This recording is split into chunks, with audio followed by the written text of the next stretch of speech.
You've got a beautiful pic, but you want to make it into a nice circle. The usual border radius, 50%, doesn't work when it's not a square. What to do? No worries. Here are the few steps you need to make it work. Let's create a div where we put the image inside. Make the div the same width and height. This will allow us to create a circle from a square. Let's do 300 pixels and make the pic 400 pixels for each dimension.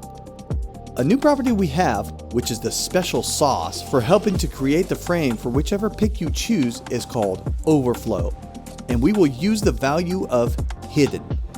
When we use a width and a height smaller than the actual pic, everything outside of this frame will be hidden by the background color.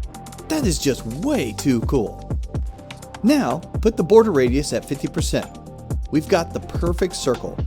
But the pic doesn't seem to be lined up. We've only done half of the work. But in order for the other part to work, we need to use the property of position with the values of relative and absolute. It may sound a little confusing at first, but we use absolute for the part we want to be able to move and use relative for the field we are moving the other element on.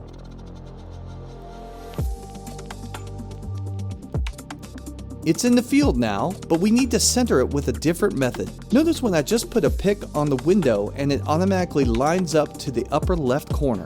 That's where we start moving it. We are going to push it 50% down from the top and 50% towards the right from the left. That gives us the very point of the corner in the middle.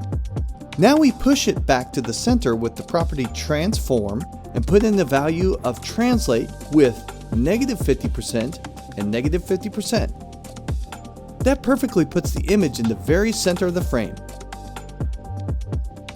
Now, if you want to move it to a different part of the browser, just use your margin in the body. This will lead us to a brand new property that will blow your mind in the next video.